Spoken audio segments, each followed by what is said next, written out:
de uma palavra revelada do Senhor, inspirada pelo Espírito Santo, está em Êxodo 14. E o tema é como agirmos diante das dificuldades que a vida nos apresenta. Como agirmos diante das dificuldades que a vida nos apresenta. Em Êxodo 14 nós aprendemos algumas dicas, algumas pistas, algumas estratégias de como devemos agir nesse tempo de dificuldades. Vamos abrir então Êxodo 14, versículo 9. Êxodo 14, versículo 9. Diz assim: Perseguiram-nos os egípcios, todos os cavalos e carros de Faraó e os seus cavalarianos e o seu exército, e os alcançaram acampados junto ao mar, perto de Piairote, defronte de Baal-Zefon.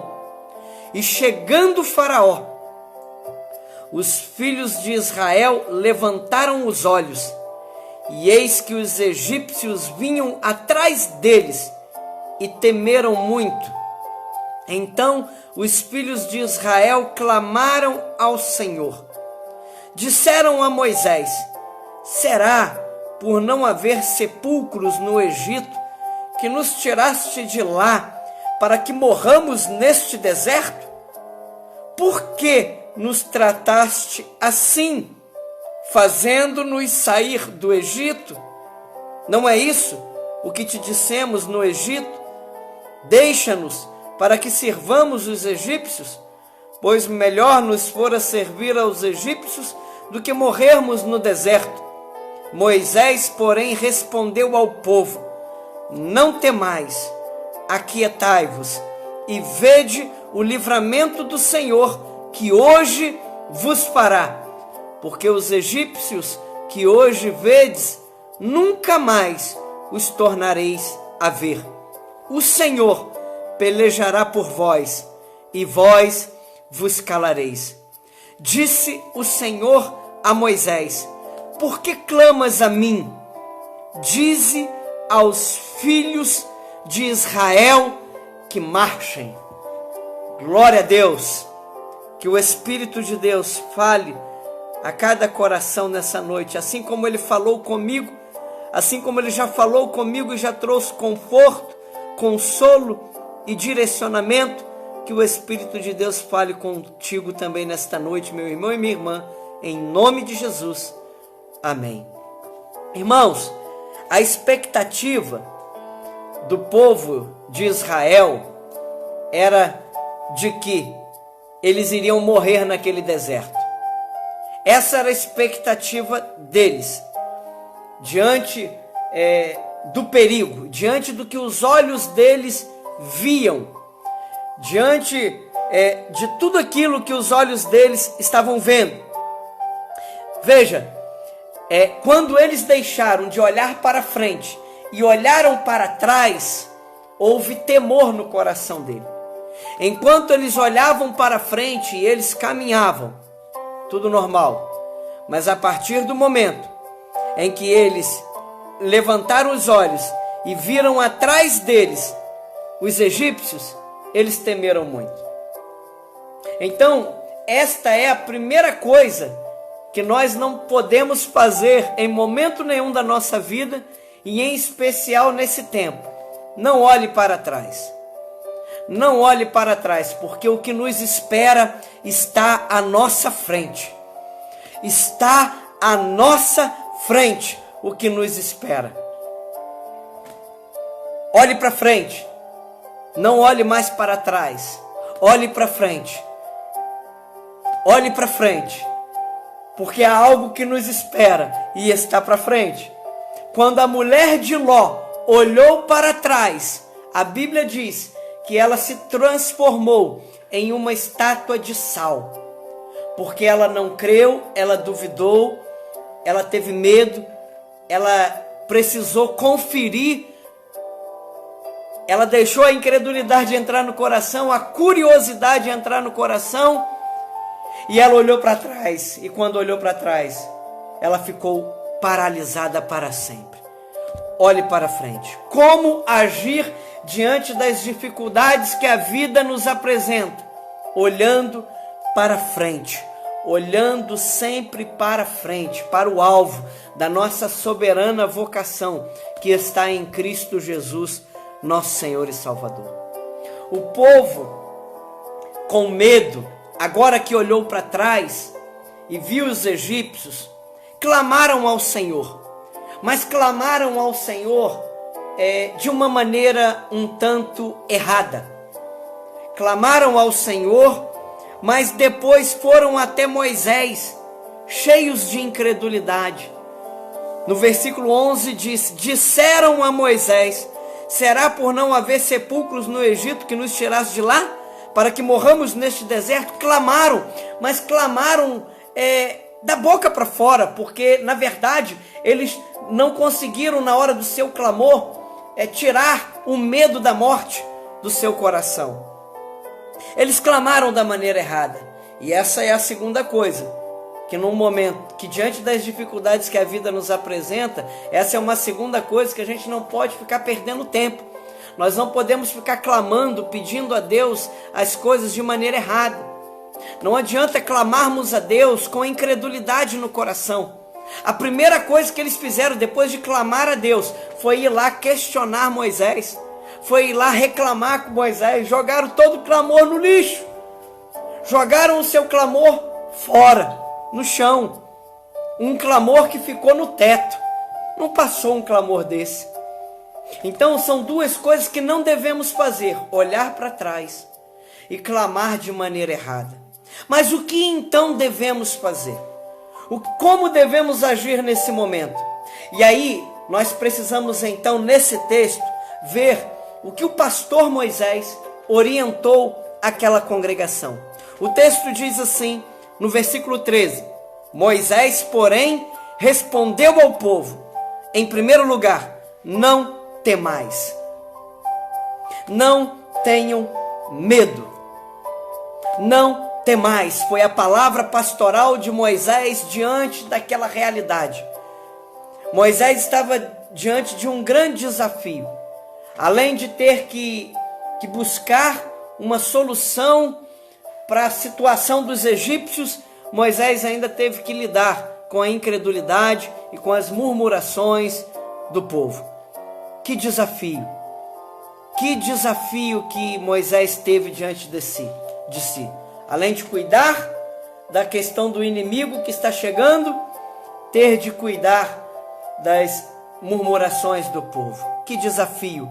Mas mesmo assim, ele não se deixou contaminar. Mesmo assim, o temor, o olhar para trás do povo não intimidou Moisés. E ele declarou então o que o povo deveria de fato fazer. E ele diz àquele povo: não temais, não tenha medo. A palavra de Deus diz no livro de 1 João, no capítulo 4, no versículo 18, que no amor não existe medo. Antes, o perfeito amor lança fora o medo. Ora, o medo produz tormento. Logo, aquele que teme não é aperfeiçoado no amor. No amor não existe medo. O perfeito amor lança fora o medo. E nesta madrugada, nesse início de madrugada, se você tem sentido medo e receios, permita que o perfeito amor de Deus, que está presente aqui no ambiente da minha sala, que está presente aqui no ambiente da minha casa, está presente aí também na tua casa, no teu quarto agora, na tua vida agora aí, aonde você está, permita que o perfeito amor lance fora todo o medo. Permita que o perfeito amor. E quem é o perfeito amor? O perfeito amor é o amor de Deus. É aquele amor que amou o mundo de tal maneira que deu seu Filho unigênito, para que todo aquele que nele crê não pereça, mas tenha vida eterna. Permita que esse amor doador, entre não apenas pelas portas da tua casa, mas entre pelas portas da tua alma. Abre a porta da tua alma e deixe que o perfeito amor que lança fora o medo, lançar fora de nós nessa noite, lançar fora de ti todo o teu medo, todo o teu receio. Em nome de Jesus, Moisés profetizou Por quê? Porque no amor não existe medo. Ele amava aquele povo, ele amava Deus, e ele pôde profetizar: o perfeito amor lança fora o medo. O medo para nada se aproveita. O medo, ele produz tormentos. O medo, ele precisa ser lançado fora, porque de nada ele vale. Ele produz, diz a palavra em 1 João 4,18, que ele produz tormento. Ele produz algo ruim. E aquele que teme, ou seja, aquele que tem medo, não é aperfeiçoado no amor, não amadurece, não avança, não cresce, não é aperfeiçoado no amor. Estagna, fica paralisada a vida. Então, o que fazer diante das dificuldades que a vida nos apresenta? Não temais, meu irmão e minha irmã. Não temais, minha amada irmã, meu amado irmão. Em segundo lugar, aquietai-vos, foi o que Moisés diz ao povo. Moisés, porém, respondeu ao povo: não temais, aquietai-vos. Ou seja, Moisés dá ao povo uma palavra, uma proposta de desaceleração. Para desacelerar. Muito ansiosos, muito agitados, para lá e para cá. Não sabe, não consegue ficar firme, não consegue parar e ficar firme. Estão atormentados, mas a proposta é que se acalmem. No Salmo 46, no versículo 10, o salmista também ministrou ao coração do povo de Deus, dizendo: aquietai-vos e sabei que eu sou Deus. Sou exaltado entre as nações, sou exaltado na terra. O Senhor dos exércitos está conosco. O Deus de Jacó é o nosso refúgio. Aquietai-vos. Parem. Diminuam o falar. Sosseguem a alma. Aquieta a tua alma nesse tempo. Não tenta adivinhar. Não tenta ter a resposta para tudo. Descansa no Senhor. Descansa, aquieta a tua alma, meu irmão e minha irmã. E se você tem tido dificuldade, há uma canção que diz: aquieta a minha alma, pede ajuda de Deus. Aquieta a minha alma, faz meu coração ouvir tua voz. Aquietai-vos.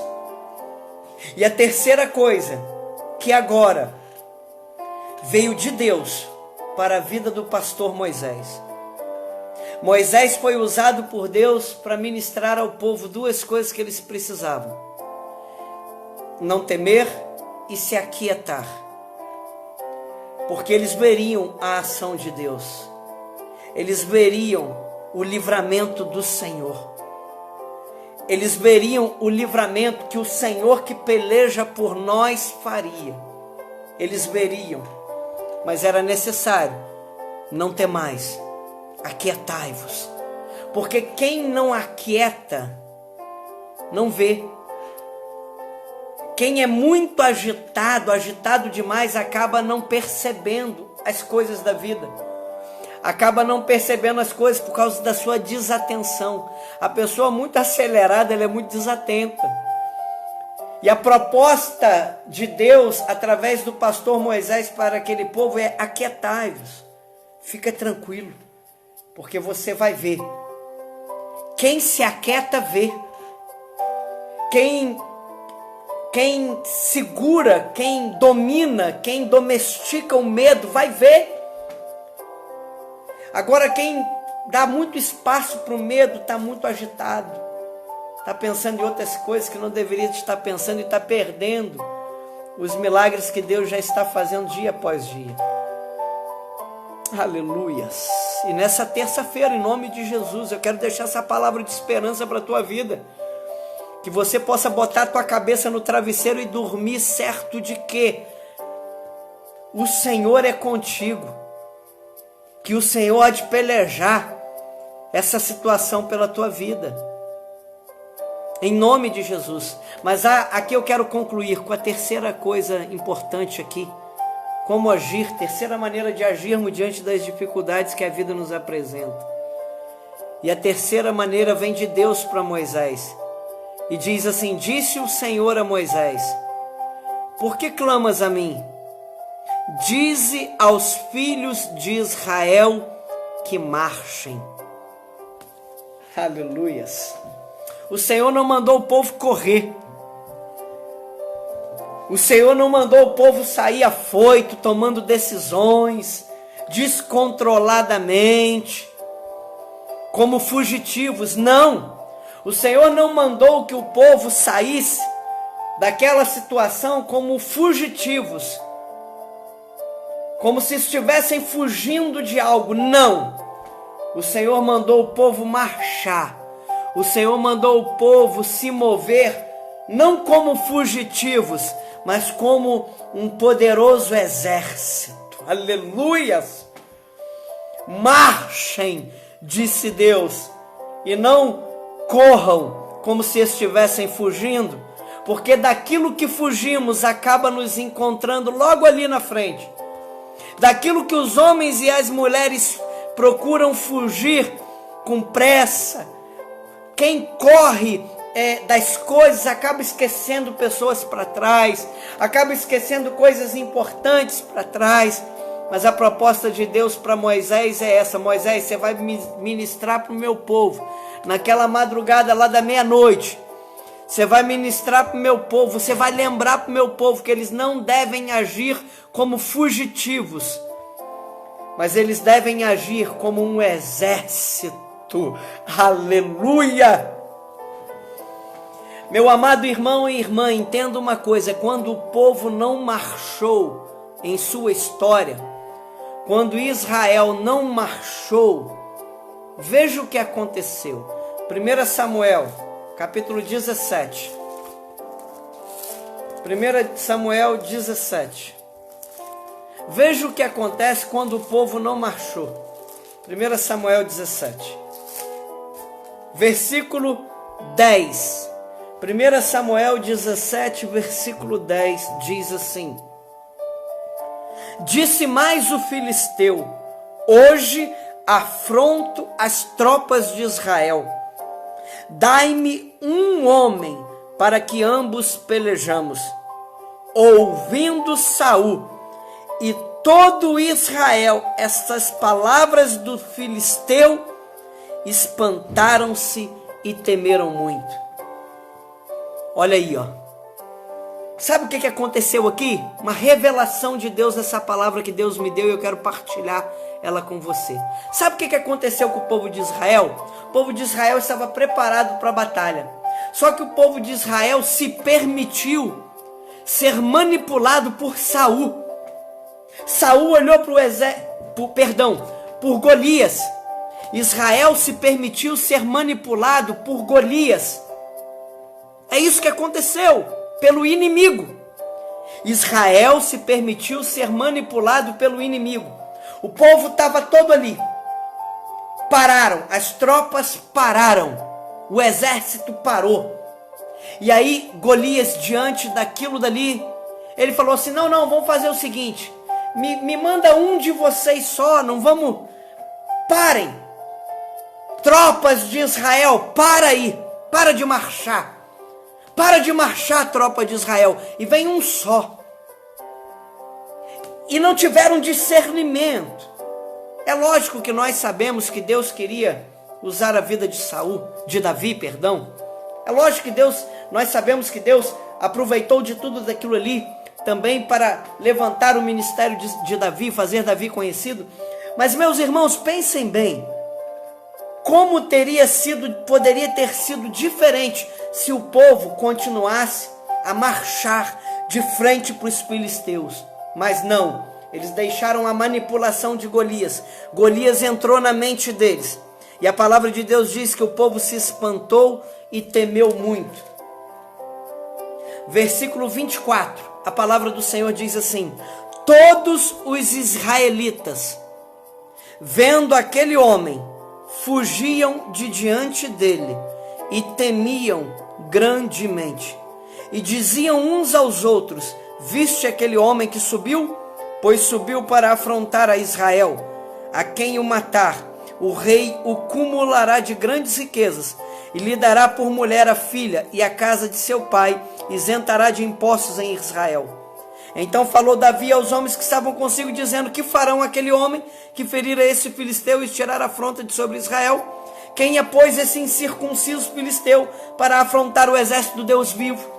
Mesmo diante de todas as benesses que aconteceriam, de todas as bênçãos que aconteceriam com quem marchasse para afrontá-lo, o povo temeu demais, porque entrou na manipulação de Golias, deixou o inimigo manipular suas próximas ações, e tudo aquilo ali quebrou o exército. Um homem cheio do maligno manipulou a cabeça de todo um povo, e o povo parou. Deus diz nesta meia-noite para nós: marchem, marchem, não fujam, porque vocês não são fugitivos. Vocês não são fugitivos, vocês não saíram fugidos do Egito, vocês saíram libertos do Egito. O Senhor libertou do Egito. O Senhor libertou. Então marche como exército. Não fique aí parado na manipulação de Golias. Não se permita que Golias te manipule, meu irmão e minha irmã. Que todo esse espírito maligno caia por terra em nome de Jesus. E que a igreja do Senhor aqui em Vargem Grande, aonde você mora, no bairro, na cidade que você mora, que a igreja do Senhor continue a marchar poderosamente, e que seu povo marche poderosamente. Quem parar nesse tempo, esperando as coisas mudarem ou melhorarem, meu irmão, vai ficar para trás. Não pare a tua vida com Deus, não pare teu relacionamento com Deus, não olhe para trás, não temas, não clame por clamar, não jogue fora o teu clamor, em nome de Jesus. Então a palavra de Deus para nós nessa noite é como agir diante das dificuldades que a vida nos apresenta. Não temais, aquietai-vos, porque vai ver o livramento do Senhor, e marche. Se a tua vida parou, inicie a tua marcha novamente, lentamente, é no passo da marcha, como um exército, não como uma fugitiva ou como um fugitivo, mas como um soldado, uma soldada de Cristo. Um soldado, você faz parte de um exército. Nós fazemos parte do exército do Deus vivo. E quem é esse incircunciso filisteu para afrontar o exército do Deus vivo? Vamos orar. Eu quero orar pela tua vida. Quero orar pela tua vida, para que você possa agir diante das dificuldades, das adversidades que a vida nos apresenta, como Deus está mandando, como a palavra está mandando, como o Senhor está mandando. Marche como um soldado e uma soldada de Cristo. Você faz parte de um exército e não de um bando. Você faz parte de um exército e não de uma gangue. Você faz parte de um exército e não de uma panelinha. Você faz parte de um exército, meu irmão, poderoso, muito maior do que você imagina. Nós fazemos parte de um exército muito maior. O profeta Elias, em determinado momento da sua vida, pensou que ele estava sozinho nessa guerra.